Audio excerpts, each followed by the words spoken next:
was actually, there were signs of strangulation, though. Oh. Yeah, there were. Oh, okay. Yeah. So actually, okay. Yeah. Got it. So, but yeah, I guess it doesn't matter. The townsfolk got their snowman, and as far as everybody's concerned, the mystery is solved. I don't think it really is. No, I don't either. No, I don't either. I don't know if we'll ever know. No, Yeah. probably not. Yeah. Well, if folks want to know more, they can find more. Yeah. There's a lot out there. We'll put some of that information on our website. We should probably link that site, or the Two Frosties site Yeah, that we got we'll all that link that information one. from. We'll Okay. definitely do that. Yeah. Oh yeah, for sure. If you want to find the information that we've got up for you, and you can listen to this episode and any other episode and download or stream, the website is, of course, thinkingsidewayspodcast.com. You can leave a comment there. If you've got other things that you want to say to us, or if you've got feedback, episode suggestions, you can always go ahead and send us an email. That email address is thinkingsidewayspodcast@gmail.com. Most people, it seems, are getting the podcast off of iTunes if they're downloading. If you're on iTunes, do take the time to leave a comment and a rating. That is great. That's how other people find us. If you like to stream the show, we're everywhere for streaming at this point, essentially. So whatever service you use, we're probably on there. We are always, of course, on social media. So we have our Facebook page where you can like the Facebook page or you can join the group. We are on Twitter at Thinkin' Sideways, and we do a bunch of tweeting. We've got the subreddit, Thinking Sideways. And, of course, then there is always PayPal and Patreon. So if you're enjoying the show and you want to contribute, you're more than welcome to do that. Totally voluntary. Entirely voluntary. Yep, and there's a PayPal link on the website. And if you want to do more of a sustaining situation, you're welcome to. And you would do that by going to patreon.com/thinkingsideways. Yeah, that's really all of the stuff that we've got there. So I guess we will enjoy your holiday, everybody, and we'll talk to you next week. Yeah, Merry Christmas. Next year, even. Next year. Yeah. Oh, that's right. Ooh. Yeah. No, not quite next year. No, not quite. I'm quite. so excited No, for 2016. I'm sorry. Yeah, so we'll see you at the end of this year. Yeah. Bye, everybody. Bye. Bye. Hey, do not forget to edit Mike's name out, right? No. No. That's why we're recording this. This is my note. He's going to, kill me. Yeah, literally. Yeah. He'll be upset. He will fly out He'll here be upset and with kill all me. of us. Okay. Yeah.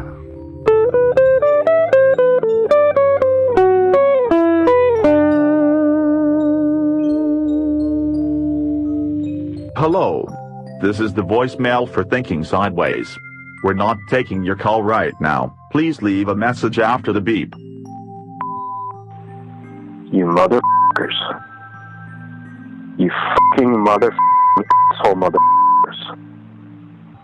I told you to keep my name out of it. I told you not to say that it was Mike from Sword and Scale talking about how the Chicago mob killed Frosty the Snowman. What do? You put it out there for everyone to hear. Well, I'll tell you what. I'm going into hiding for the next couple weeks. But when I come back, you're on my list. You better watch out. You better not f***ing cry. Watch your back. This episode of Thinking Sideways is not brought to you by Dancing Sloths. Instead, it's brought to you by Bellevue. Beginning Tuesday, January 23rd, WGN America premieres your next addicting mystery thriller, the new original series Bellevue, starring Oscar winner Anna Paquin. Anna plays Annie Ryder, a detective in the small town of Bellevue where a transgender teen has gone missing. Annie starts receiving creepy riddles and clues that could be connected to the case. Critics rave Bellevue is original, ambitious, and stands apart.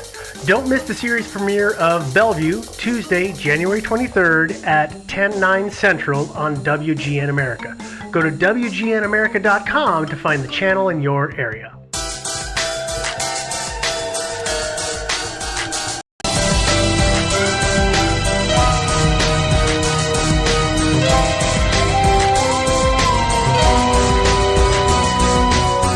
Hey guys, welcome to another episode of Thinking Sideways, the podcast. I am Devin, joined this week by Joe. And Steve. Welcome. Happy New Year. Hi. That's right. Woo! 2018. I know. It's a couple weeks ago, but I know it's a couple weeks ago for you guys, but for us, this is the first episode of the year That we're recording. That's that a we're good point. recording. Yeah. You're giving away valuable information. Stop it. Sorry. This week, we're going to talk about a man who was in a hurry to pack and accidentally locked himself in a suitcase. Yeah. I like to call this story Brit in a bag. Yeah. It is probably cheaper than, I don't know, buying an airplane ticket. You just check yourself in a bag. No? no. More Doesn't- jokes here? No. Okay. I Wanna be, wouldn't answer it anymore. Okay, all right, Oh, fine. fine. And this episode, before we get too far, was suggested by, everyone. I'm sorry if Lot you of emailed people. us. Seriously, I would say at least 25 to 50 people have emailed us this story, so I'm not going to name names. Just if you emailed us, know that you're one of the special people that suggested it. And thank you so much. But yeah. Wow, you're working for love there. Just a quick small ears warning. It's not really that bad, but we are going to talk a little bit about bondage later. So Yeah. just unusual sexual practices. Yeah. So if that's a thing for you, turn it off. Actually, I think if that's the thing for them, they wouldn't turn it off. Okay. Well, Yeah, if if it's a that's thing not you the don't thing want your for you. children to hear about, please turn this episode off. There we go. And just burn your iPhone. Smash it. Smash it. Or just Smash, actually, smash. better still, mail it to us. Yeah. Yeah. If it's new enough. Here's the deal. On August 23rd, 2010, MI6 intelligence agent Gareth Williams was found dead inside a locked duffel bag, inside a bathtub, inside a locked Secret Service safe house. And now I know some of the reporting says it's his apartment and some of it says it's a safe house. I Yeah. think what's going on, we'll address this a little bit in a second. I also read it was just a government-owned apartment, which I is think not that's the same probably as a safe house. the most accurate Yeah. of what it was. It can't be a safe house because, oh my God, if that's actually a safe house, then MI6 needs to just pack its bags and go home. They do. Yeah, Or really. something Go like home. that. They're Seriously, drunk. guys. Yeah. There have been 5 different investigations and inquests into this death, and the findings range from probably an accident to definitely killed by the KGB. Oh, by the way, for those of you who don't know, MI6 stands for Military Intelligence Department 6. Yeah. It's a British intelligence agency. Mm-hmm. In case you didn't know, this is a Brit Yeah. mix. MI6, is that what 007 was a part of? Yeah, Isn't I think it? so. Yeah. Yeah. Or So- something higher. Or something. Yeah, something higher. more secret, I Yeah, think, even actually. secreter. Yeah. So let's back up a little bit. Gareth was a Welsh-born scientist with a PhD. He graduated university first class at 17, which is actually impressive. I had to talk to one of our mods who lives in Britain to be like, is this impressive? I don't know. Was that first class or first in class, or are they the same thing in Britain? I think it's the same thing. It's basically like graduating magna cum laude from university, like an undergrad at 17. So it's, it's doing impressive. your entire 4 years of your first university experience at 17. So he's kind of ahead. No, it's too bad. Super smart. Yeah, it's too bad you met it untimely end, really. Yeah. He started working at the Government Communications Headquarters. GCHQ. Yeah, which I understand is under MI6 jurisdiction or the other way around. I can't remember what they're essentially kind of like equals. I mean, GCHQ is kind of the British equivalent to our NSA, and then MI6 is their equivalent to our CIA, and MI5 is their equivalent to our FBI. See, if they would just That all all use the makes same acronyms, it would be so much easier. Yeah, right? know. Come on, guys. I mean, yeah, they all share the same moles. Yeah. For Christ's sakes. Jeez. No, it's one of those kind of confusing things that, even the people that I know who live in the United Kingdom kind of are like, we don't really know how it works, but they're all kind of secrety, so it's great. You're not supposed to know how it works. Yeah. That's the point. Yeah, that is the point. Gareth was an quote-unquote intensely private man. Which you should be if you're a spy. Yeah, he was into cycling and seems like that's about it. Also, like long walks in the countryside. Kind of, private-y things. Kind of introverted. Solitary acts, Solitary things. Yeah. activities. Yeah. Yeah. He was staying, again, at a safe house. There's 2 different ways that I've seen this reported. One is that he was on his annual 1-month leave for that year. The other is that he was on like a secondary assignment with MI6 and was hating it, so he was due to return back to his job at the GCHQ. So he's in the midst of a transfer. Yeah. So I'm not totally sure which is correct. But that's what I think it was too. It's my understanding is he was going to go back to GCHQ. yeah, I mean, he was due to return to GCHQ in September, but whether that return was from his like annual month-long vacation or from this other assignment that he had taken, I'm not totally clear. But I think he was on this other assignment, and during that time he was living in a government apartment / safe house. It's called safe house a lot. Maybe We just call it an apartment. it might have just been an Yeah. apartment that had a security door. You know? Yeah. Maybe that's what it was. I Yeah. have no idea. It's hard. I mean, again, it's hard because this is lots of it's classified. Wait, hold on. I think I missed something here because I thought he lived in that flat for like 5 or 10 years. He lived in a different yeah. flat for 5 or 10 years, Oh, he not the did? one he Not was this found one? dead in. Well, that's the thing I don't get though is, and maybe I'm getting ahead again, but they found tens of thousands of pounds worth of women's clothing in the flat. Well, maybe they did, maybe they didn't. That we will talk about well, later. okay, but yeah, which it makes it hard for me to believe it, that he just moved in for a few weeks and moved all that crap Yeah, in. so I don't know what it's very confusing. I haven't found. I'm glad also because sometimes when I say I haven't found this, you guys are like, yeah, you just missed it, you dummy. No, But it's- I think it's kind of this nebulous thing, which is I think okay because again he did work for Secret Services and Yeah. it's okay for me to kind of not totally understand what was going on. It is my understanding that he was in a house that was not his normal flat. And whether or not they found whatever they found in the place where his body was found or his normal residence, that also is kind of unclear to me. But Okay. this is a great way to start this episode. With us we're being already like, we don't confused. actually know what was Well, going that's, on. I mean, no, that's the problem with this, and I think there's statements that are made in succession that make you think that one is the other, but I'm guessing that it's just the way it's written sometimes, and it's not exceptionally clear. Yeah. It makes you make a bunch of presumptions about the story. Yeah. We're laying out. We don't know what those presumptions really are. But that's Yeah. okay. We know the important stuff. That's the important thing. Yeah. Yes. So really the important stuff is he was due to return to his job at GCHQ in September. Apparently did stay in contact with his colleagues, which is another reason that I think he wasn't actually on his time off. I think he was actually on a Reporting different in. assignment because what happened was on August 23rd, he had failed to check in or otherwise just his colleagues had said, we haven't heard from him in a long time. So they sent the local police to do a really simple welfare check. And this is where things start to get to steal a word from Steve Hinkie. Hinky. Yeah. The police get no response from him and somehow otherwise gain access to his apartment. Probably through the manager's key. I would assume through the manager's key, but Maybe the mail again, slot? it's oftentimes reported as a safe house, so like, is Yeah. it a safe house? And then if Oh, it is, hopefully they're how not did they get handing- in there? Hopefully And they're not handing safe house keys out to the yeah, police. yeah. So it's a little weird, but somehow or another they get access to the apartment. Again, hopefully not breaking down the door or anything like that, because that On a would. welfare check, that's not what they do typically. I would assume that as well. But if it is a welfare check and they're like, we think he might be dead, you would probably want to break into the house and you'd want to get into the I house. don't believe they have the jurisdiction to just randomly break doors down. Fair enough. Actually, there's one case I know of. Did you hear the one about the baby that was crying in the apartment? No. Yeah, this happened, I don't know, 5 or 8 years ago, whatever, here in America. But yeah, I mean, a neighbor heard a baby crying in his apartment and knocked on the door, and there was no answer, no adult there, and calls the police, and the police are pounding on the door, and mom or dad don't come to the door. And so finally, the baby's still crying, so finally they kicked the door in to go in. The ultimate welfare check. It turns out they had a minor bird or a parakeet or something. Oh. That knew how to make a baby sound. Rough. Rough.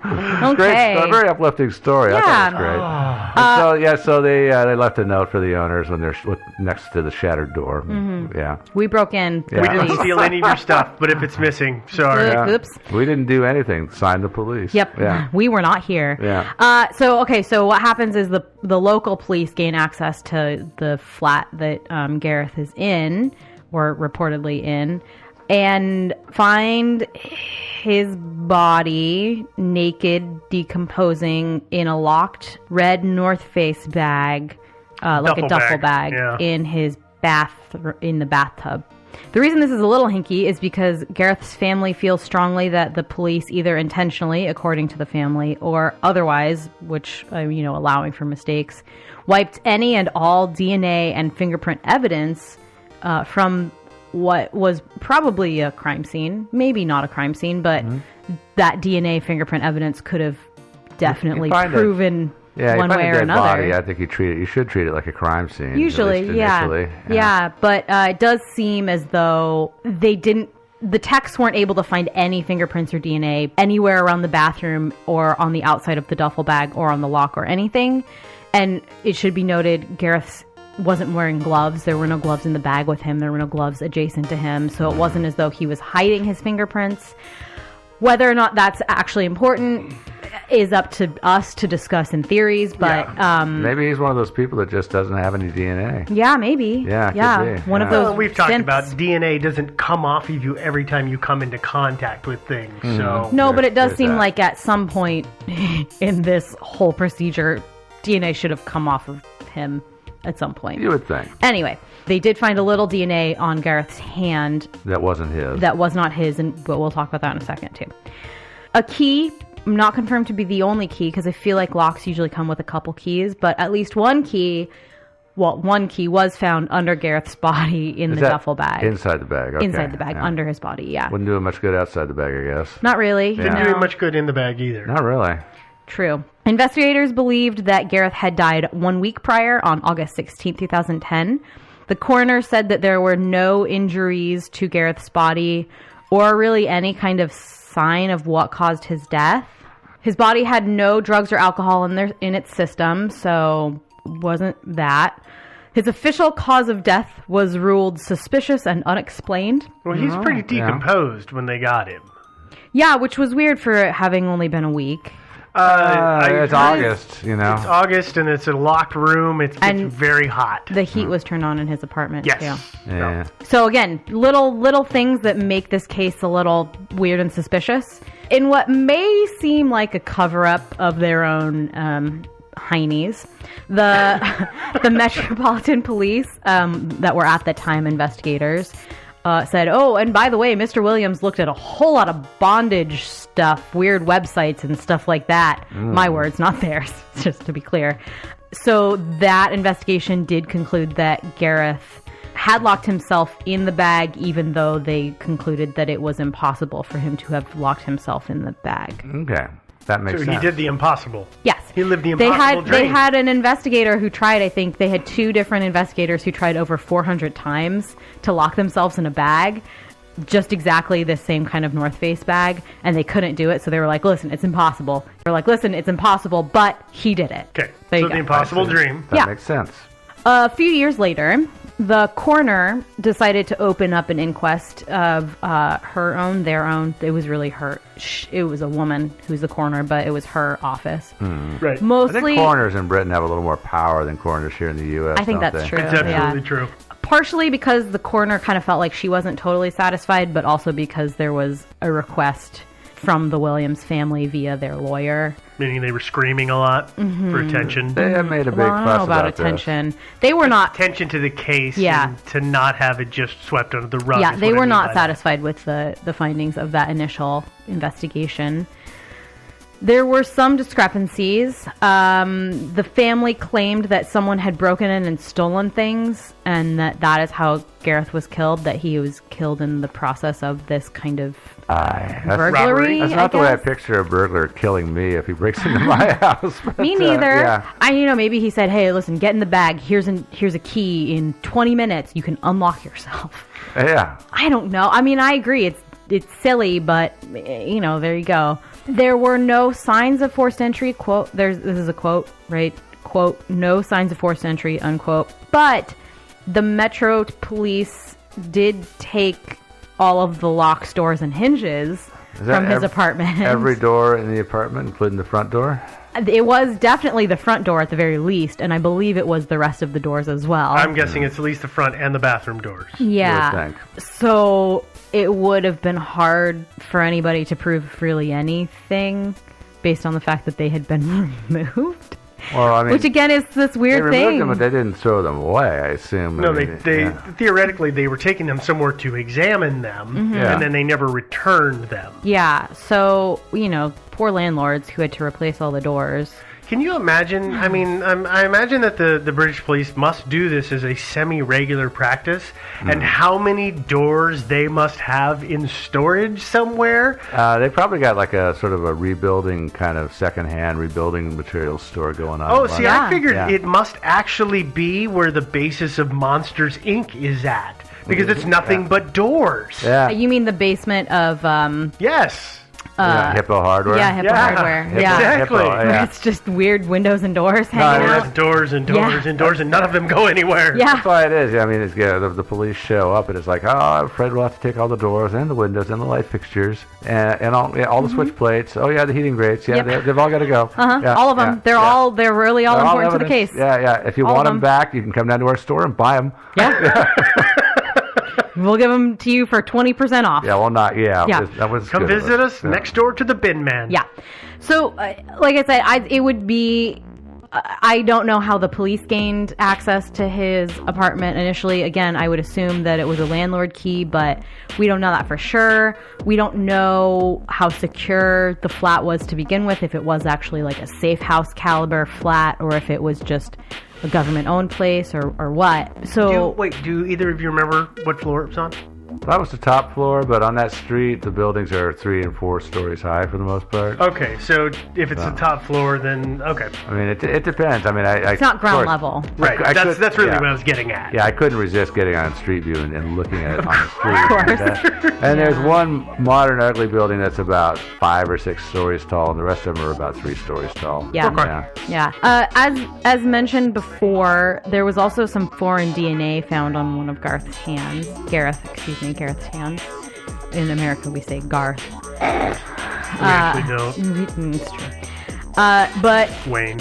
it turned out that it was one of the forensic investigators touched his hand without a glove on. Which is kind of gross when you think about it. I mean, it's a week-old rotten corpse. I'm not going to touch it without gloves on. I'm not either, but also you're an investigator, dude. Like, you're a forensic investigator. I guess you get used to What it. are you doing? But what are you doing touching a crime scene body that you just should found know in a better, duffel huh? bag Yeah. Oh, but without a glove it could on? have been something as simple as having moved the body, taken off the gloves, and turned and just brushed the hand without realizing it. I mean, it could be as casual a contact as that. It doesn't have to be Or it could have been. intentional. It could have been like, he unzips the bag and his hand comes popping out and he couldn't avoid it. He touched, it just slapped his hand. you Yeah, know? yeah. That kind of thing. Really just yeah. great investigative work. I mean, that's the thing, right? Is it's just little things like that kind of speak of this, like... Well, that's why Like- DNA evidence should not be considered, so as dispositive as a lot of people Well, do so it. the trick was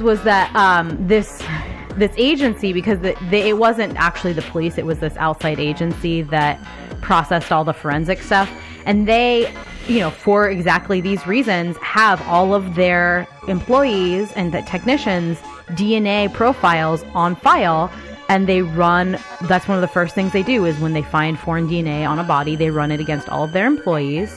And then they run it against, known offenders or anything like that. So they ran it against their employees, but somehow this employee, their number had been entered wrong or something like that. So they'd been going I think it was 3 or 4 years later that this was happening, that the coroner's inquest was Did happening. it take them that long to uncover that mistake? Yes. I didn't realize it was that long. Yeah, it was 3 or 4 years later, they were like, okay, but this foreign DNA is obviously the best chance. The family was like, this is the best hope we have to figure out what happened to our dear son. And then they realized somebody entered their ID number and inverted 2 digits. Yes.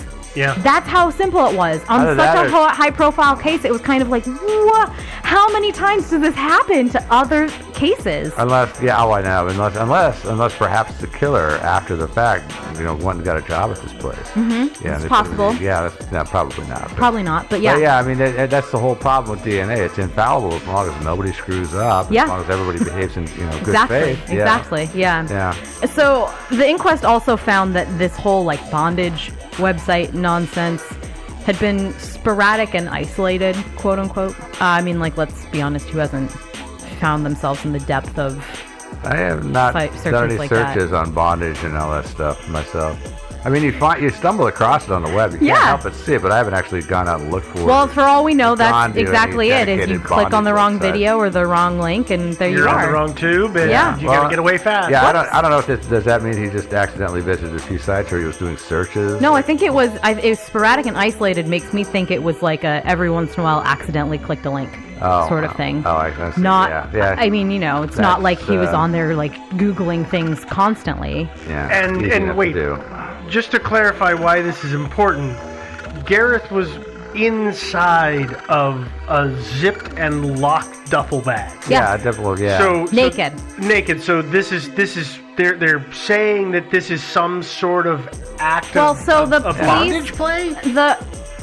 In the initial investigation, the police were kind of like trying to paint it as like a autoerotic asphyxiation sort of bondage play, or sort of claustrophilia. claustrophilia, perhaps. which for those of you who can't make that leap, is the sexual pleasure of claustrophobia, right? Not being claustrophobia, stuffed into but a tiny space. yeah. And to be clear, he had never searched any of that stuff. That wasn't like where he was. But yeah, they were kind of trying to paint it as, and I was actually just going to get into this.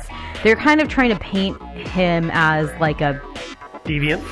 deviant is probably the better word than the other one I was going to use. He had some odd predilections, it sounds like. Well, I don't know that that's necessarily true. nothing that I think would make him makes him a pervert or a total freak or anything. Yeah, like that. so apparently there was evidence that there was like 20,000 pounds worth, pounds as in the current Denomination. Yeah, not pounds. Not 20,000 pounds Yeah. of clothes. Yeah. That's a heavy apartment. So 20,000 pounds worth of women's clothing found in either his flat or the flat that he was in. It's unclear. And I already struggle with this a little bit because the assumption is it's his clothes that he was into wearing women's clothes.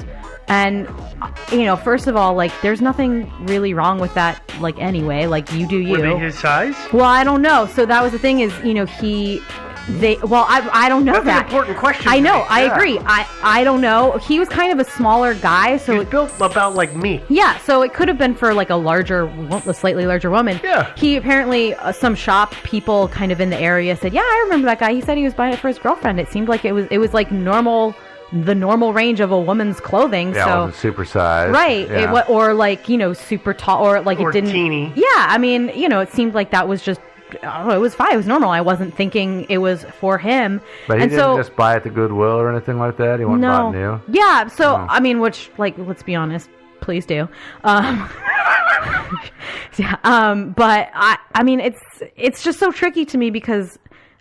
They are. I mean, it really feels like they're trying to like smear him almost. Like, look at this weird sexual deviant who like had all these women's clothes, which we don't know if they were for him or not. But like, also he sometimes every once in a while like searched a bondage thing, and oh my god, he must have been so depraved that he would lock himself in this duffel bag. But he's in a company apartment. Maybe. We don't know that he bought all of those clothes. As far as I know, there's nothing that says that there was receipt after receipt on his bank account from ladies' lingerie and dress stores and whatever kind of apparel stores. Well, first of all, he could have paid cash, but second of all, yeah, it could have been for There's his no girlfriend. trail. It could have been for his girlfriend, or it could have. I mean, we don't know if he had a girlfriend or not. It could have been for not. I mean, it could have. Who knows what it could have been Maybe for? he was thinking about opening up a fashion business or something like Maybe that. he was reselling it for more money on the Maybe. internet. I mean, he had. But he actually apparently had taken some classes in fashion design, Yeah, and so maybe he actually had an interest in starting some sort of clothing line. maybe or he something like did. that, I mean, yeah. I But just think. I don't think it's outrageous though that they talked about his predilection for women's clothes and for bondage and stuff like that because. Again, otherwise, how do you explain the fact that he's in a freaking bag, locked in a bag? Because it had to have been foul play, right? I mean, that's exactly it, right? Is that either he somehow, well, we're kind of delving into theories, but that's okay. We'll just give the quick overview. Yeah, I mean, either he was a like quote unquote deviant, which again, like I really just don't think this behavior is like that weird anyway. Well, I mean, but either he obviously, was like it's quote unquote weird, a but deviant. It's not child molester weird. Well, let's say. Okay, I don't think it's not- that weird. Like, No. okay, so like you. Well, I think it's pretty damn weird, but again, Listen, it's not Joe, you had a that giant bag in destructive. your house once, and I watched you get into it. You maybe And saw so- me put my cat into it or something. But not me. No. It was a dry bag that was like 6 foot tall, Oh, and you that got one? into it. Oh, was it Yeah, me? you I did thought that. It was, You, I thought it was no, that somebody was else that you. got into that. You did it. You followed suit. Okay. Fine. Either way, I mean, I think you're just I didn't free. zip it shut. Oh, there's the important distinction. I agree that locking yourself into a bag is weird. I disagree that, like, the idea that you might be into women's clothes or whatever, that's not that weird in the grand scheme of things. No, but of it course not. doesn't. It certainly doesn't make you, like, prone to killing yourself on accident. But so either he does this quote unquote deviant behavior, or he was murdered. Like, those are the two options, right? Yeah, and so if he was murdered, that's a really weird way to kill somebody. Right, but if he was murdered, then the police really did a bad job of their job in the initial investigation and the preservation of a crime scene. I believe we call that bang up. Right. So I think that was kind of one of the reasons behind them making a big deal of all of this stuff, because it made it so much easier for them to say he was super weird and locked himself into a bag and that's why he died, instead of saying, close this case and be done with it. Instead of saying we accidentally got, like, trampled all over this thing and lost all of the evidence that might have been around. So okay, so that's like a big ol' No, we needed to go down that path. Okay. So. You're free to live your private life how you want to live your private life, as long as you're not breaking the law, as long as you're not hurting anyone. And as long as you can't be blackmailed for it. I mean... Right, well, but, I mean, even then, you know, what they were saying was, listen, even if he was into bondage, even if he was into wearing women's clothes, that's fine. We don't really care. It didn't mean he couldn't do his job. He was good at his job, and that's all that matters. He was an analyst. Yeah, he wasn't a field agent, as far as I know, for reals. But again, you know, in the Secret Service, as ours as well as theirs, if you have any really dirty little secrets like that, it's okay, but you have to tell your family and friends. If you're gay, you have to come out. Right. Because otherwise you could be blackmailed. So probably the same thing here. He probably had to tell his parents, hey, I'm into women's clothing. Sometimes I like to get handcuffed to my bed. You know? His parents didn't seem to have, they were like, okay, but stop making a big deal of it. Yeah. Like, you are diverting from what's going on here. You know, and so it just makes me think that either it was his clothes and everybody was like, okay, calm down, or they weren't and everyone was like, okay, calm down. Like, I don't know. I think the clothing thing is this big, weird thing that I think it's mildly relevant, but only mildly. Like the minimal, Anyway. But I mean, to me, it's not so much that he had women's clothes. It's the fact that he had 15 to 20,000 pounds worth of clothes. Yeah, that's a lot. That's what's more disturbing to me. Fair enough. Of any kind of clothes. Yeah, I mean, seriously. I mean, I will never own that many. Even if I win the lottery, I'm not going to have that much clothing. Mm-hmm. Even because our podcast listeners are just filling up your bank. Oh, I know they are. Thanks, guys. So the coroner's inquest, to loop back to what we were talking about originally, did conclude, and they said they did not think it was a suicide. They thought it was mysterious and probably had foul play involved, but they didn't really know what kind. So in response to this inquest, the Metro Police reopened their case because they were like, wait, no, what? And I guess they're kind of awful or something. And they really just decided, Gareth killed himself in the bag, and that was it. That he had locked himself in the bag and then accidentally died because of all of the carbon dioxide that had built up in the 2 minutes or so. It would take, they basically concluded that it would only take 2 or 3 minutes for the amount of carbon dioxide in the bag to reach lethal levels. I don't know how they determined that, though. It's like, maybe, I mean, in a space that maybe they said, okay, this bag is like 3 cubic feet or 5 cubic feet, something like that.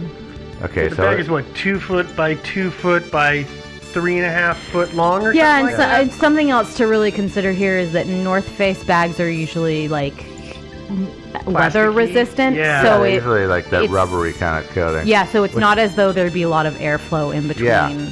But still, they're not totally airtight. So their conclusion about their conclusion about that would have been like, okay, based on this amount of space, this is how long it would take them to exhale this much CO2 and burn up that much oxygen. Mm-hmm. But that doesn't take into account that there's airflow going through, little holes in the zippers and stuff like that. I don't think it's enough to negate. That's why I think it was the 2 to 3 minutes, not just. Well, and that doesn't mean that he didn't accidentally die or kill himself. It just means that it took longer than they said. They said it could have taken as little as 2 minutes, but really, if it took 20 minutes or 30 minutes, so what? I mean, maybe he got inside and fell asleep. So we'll just pause on that for 2 seconds because that really feeds into the first theory. So we'll just pause on that really quickly. Are we going to talk about the other victim in this? The reputation of North Face? Because they freaking hate this story. I'm sure they do. And the fact that it comes up every time.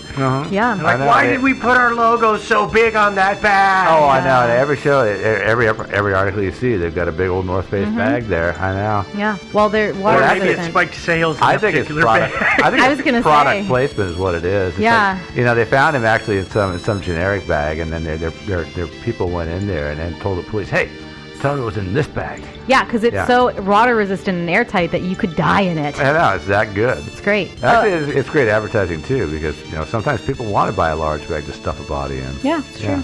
It's leak resistant? Yeah, Yeah, so, absolutely. okay, after all of this, we're going to talk about theories. But first, let's take a break.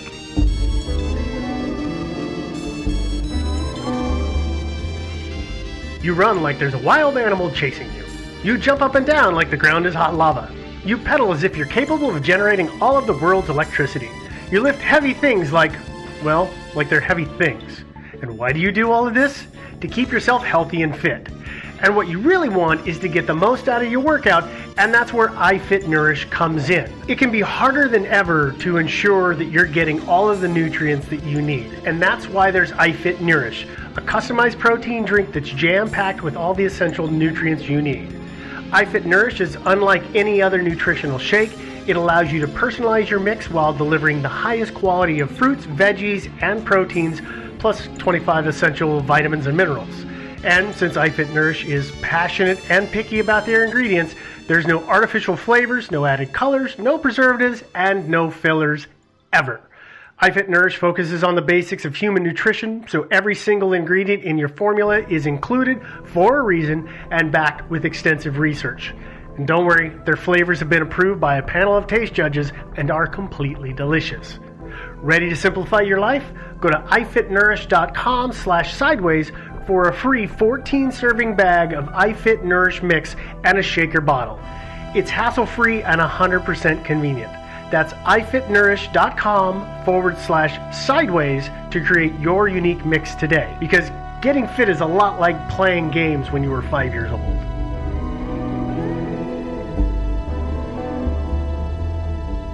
Okay, but for real, let's talk about theories. Theory number one is, as Joe and I were just kind of talking about, totally leaving Steve out of this episode. Sorry, Steve. That's fine, I was half asleep. That he could have done it. Yeah, you could have. I mean, I don't think like 20 minutes. I think if he did accidentally suffocate in the bag, it would have had to have been more quickly than 20 minutes. I mean, I guess he could have fallen asleep. It didn't look particularly like it would have been comfortable. Didn't look like, but it might have been for him. It was like, I got myself all zip-locked in this bag, and this is so nice. I feel like I'm back in my mother's womb, and I'm just gonna go to sleep. And he never woke up. Maybe that's but obviously he didn't smother to death like right away. Typically people that are in some kind of tight quarters that eventually run out of oxygen, it doesn't happen quickly. No. Thankfully, they tend to pass out partway through so that they don't experience the sheer terror of being locked in a teeny box, but... Yeah. He didn't seem to be all that opposed to it, really, because frankly, if he had been opposed to it, I don't see any way you could shove a guy into a bag like that. Agreed. Yeah. So this is kind of that... Unless he was unconscious. Thank you. Even then, Yeah. it would be tough. It would be tough. We'll talk about that a little bit more in a minute. Okay, I don't know how you got these ordered, so... This he did it to himself theory is kind of the we don't really know, so... Yeah, in the absence. There's no evidence to suggest that it was a murder, so... Because why the hell would a murderer stuff him in a bag? Yeah, My only exactly. thinking on that is the murderer crammed him in a bag to take the body elsewhere at some later point. And just forgot to go back and get the bag. I don't want you to trample all over my awesome theories, so we'll just pause that for a minute. Okay. I mean, he physically could have locked himself in the bag, despite that initial inquest of saying we tried 400 times and we couldn't do it. I'm possible. pretty sure that what happened there is that the people who were supposed to be trying to lock themselves in the bag went out for like 5 beers and came back and they were like, we tried, I don't know, how long does it take to try? We were gone for 5 hours. 400 times. We tried 400 times. Couldn't do it. We just couldn't do it. No, I think the problem is that they try to do it the same way over and over and over with very minor variations in their Which is crazy their technique. So we all in this room have watched, I think maybe 2 at least. Hopefully you guys have watched both of the videos I shared. I saw both of those, yeah. And one of them is with a woman who looks like she's about my size. She's a little bit smaller than Gareth. She's like 3 inches smaller than Gareth, and then there's one with a guy who's almost the exact same size as Gareth was. And I do believe that 3 inches is really important in this sort of situation. But the guy also had no trouble getting into that bag. Well, it either. took him a little longer than it took her. Yeah, the woman went in really easy. I mean, yes. She did go. I was surprised. I well, really, again, that's that 3 inches. I think helps a lot. It'd probably be even easier for me because I'm a couple 3 inches shorter than her. Well, but that's very convenient because I have a bag right here. I know. Yeah. But so it's a hefty brand. Well, it's not as high class as North Face. The whole reason that I'm bringing this whole thing up is because the way they did it is absolutely the way I would try it. I can't even fathom a different way of trying to lock yourself in a bag. I don't understand how these other guys were trying it. So are you talking about their method of folding themselves in or the method of sealing the bag? Both. Yeah, So describe real quick. Yeah. Explain to people how that went down because we've all seen it, but people who are listening haven't. And one of the links we're going to post is going to be to one of these. So if you want to check that out, well, it's going to be to the man because I think it's a more accurate representation of probably what it would have looked like. But anyway, although the woman succeeds in locking the bag. Fair enough. Yeah, what happens is they've got this big North Face. It's kind of like a duffel bag, but it's not like a duffel bag. I usually think of as being like this long tube with 2 round end caps. Yeah, like an army bag. Caps. This is kind of like a backpack. They call it a hold all. It's a little relevant. And then it's got a zipper that goes on 3 sides instead of one down the very middle of it, right? So it makes a kind of and there's 2 zippers on the zipper. Yeah. So what happens is you can lay it down and kind of pop it up because it's that rubbery material, so it will hold its shape. And you open the top part, and you kind of just fold yourself in. You kind of just stick yourself in the fetal position with your back towards the part where there's no zipper. Okay. And that's the easy part. That's the easy part. And then you've got the lock hooked on one of the zippers, and you can just reach out and pull that, half the way around. So to clarify to people, because people may not get this, I didn't get this at first. The lock, if you look at some zippers, they have a ring built into the nose of the zipper buckle, not the pull tab. He didn't lock the pull tabs. Yeah. He put those 2 rings together and was able to thread the hasp of the lock through that. In theory, all they said was the bag was locked.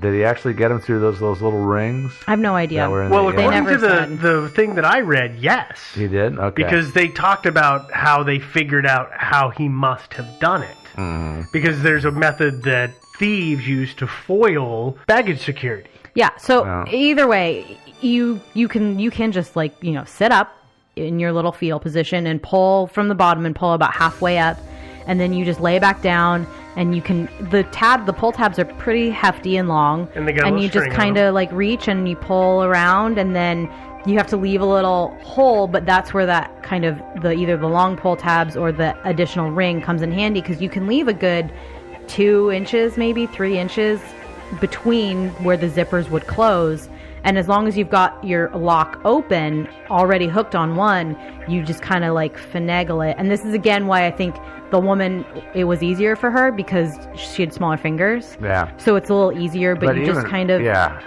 reach out and use your little pincer fingers and just it was still she was having a hard time with it. It's not easy. No, it's not. Certainly. And you have to be dedicated to actually locking yourself in, right? Yeah. So that's kind of he might have had some practice too. Right, but that is kind of that weird part, right? Where it's even if you are into the fact that he was able to get the 2 ends of the zippers together and still have enough slack in the zipper line to almost create 2 rings of figure eight to get his hand through those two. Yeah. That is the amazing part, because if he's in that fetal position as you described it, that means that he must have really pulled his head towards his knees to compress that bag as much as possible in that direction to gain enough slack. Right. Like that is an amazing amount of work and commitment to lock this itty bitty little freaking lock it. Particular, right? Because I have those baggage locks, and they're not great. kind of a bear to lock. Yeah, even when you're on the outside. Yeah, so that's kind of, and that's where I think that 3 inches comes in really handy. When she was 3 inches, she had the littler fingers, and she had just that extra couple inches of slack is so helpful when you're getting the lock done. I mean, that guy, he didn't. He gave up pretty quickly. The woman actually had. It took her longer. It took her quite a long time to get that lock done, but she finally succeeded. She did. Whereas the guy gave up kind of quickly, I thought. Which is okay. I feel okay about you saying. No, I'm not like, blaming him. I would have gotten frustrated and stopped too. Yeah, me Don't too. get me wrong. One piece of evidence that was brought up in that he did this kind of thing was that the landlords of Gareth that had been his landlords for like 10, 15 years, in his normal flat, said that years ago, an unspecified amount of years ago, they were awoken by Gareth yelling, and finally, were so tired of him yelling that they went upstairs to his apartment and opened the door. It was a rented room, I thought. I thought it was the apartment that he was renting. Okay, that 10-year. I'm not entirely clear. I thought it was an apartment too, but I could be wrong. Okay, the way it was described, I got the impression he was renting a room, but not an apartment. I thought it was. It's fine. Anyway, they went in and they found him tied to the bed. And they told him to shut up and go back to sleep. Yeah. And they went back to sleep. Yeah. No, they helped him, and he said, "I was just practicing." Sure. Yeah. I was just practicing. I promised to never do it again. And as far as we know, he never did it again. I mean, it sounds like he never got stuck. Tied to the bed again. So he was able to undo it. If he did, maybe he was able to escape the next time. I guess, for me, I could kind of see the argument of, okay, so one of the things we kind of glossed over was Gareth was going to work for MI6. He was working for MI6, but I don't think they actually teach you how to get out of. Well, but he hated. So he hated working for MI6. He said it was like this, like total, like showmanship. My horse is bigger than yours, kind of like bro-y game. He hated it. My horse is bigger than yours. I know what you mean, but that's a funny way to say it. But my car is faster than yours. I don't know. My watch is more expensive. Like, it was just one-upsmanship, and he really just hated it. But my Q is an uppercase and yours is a lower? Yeah, maybe. I don't really. Yeah. So really what the whole thing that was going on there was really what I was kind of thinking about was that, like, maybe because he seems to he'd just been cleared to go on active duty, even though that's what MI6 was, and it turned out like active duty is in field work? Yeah, field work. Okay, so not analyzing stuff in the office. Yeah. Okay. But he seemed to not really like it. But regardless, I did kind of get this idea that maybe he was trying to be a real spy and like had seen, in like a Bond movie or some like weird MI6 training something that like, hey, maybe you'll be locked in a bag and you need to figure out how to escape. So he was just practicing and accidentally killed himself. But it doesn't make any sense. It doesn't. The act of locking yourself into a bag under your own willpower makes no sense. I agree. I cannot come with any idea of logically. That's even why illogically. That's why the sexual sort of deviancy angle is the most realistic to me, because as a spy in training, there's no reason to do that. If you get caught by the Soviets, say for example, they're not going to put you in a bag or tie you up in some weird thing. They're just if they put you in a bag, you're not alive. Yeah, probably. Yeah. Yeah, good point. Yeah.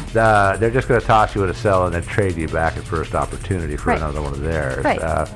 Or torture you until you reveal all of the secrets that you know, because he might have known some secrets we're going to talk about in a little bit. Yeah, so they're not going to put you in a bag. But, so I can only really see the sexual angle of this whole thing, really. Right, but on the other hand, I feel like that's such a, cop-out, that it's so easy for the Metro Police to have been like, well, he dressed in women's clothes, and he was a total deviant, and he was, this weird sex guy, and, And so it made it Sometimes easier. the evidence leads to weird truths. No, well, I think the sense I kind of get is that it was almost this like smear campaign, because I think A lot of as a people have general, said that, yeah. well, in general, I think that it's easier for the public, you know, if you're throwing all this stuff like this guy was super weird, and it's like not weird that he accidentally killed himself doing this super weird stuff. They're more liable to just go, oh yeah, he killed himself. He was a weird, like, outlier, deviant killed dude, himself, yeah. right? Versus if you just kind of say, well, none of that's that weird, and none of it really leads you to believe that he would lock himself in.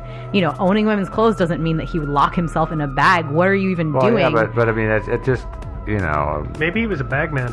But yeah, I mean, I don't know. He must have, because who the hell else would do it? Well, so that's what we'll talk about in a minute. Yeah. All right, Yeah. let's do it. All right. Actually, right now. Okay. So let's talk about the theory that he did not do this to himself. Okay, let's have it. I'm not disputing that he couldn't have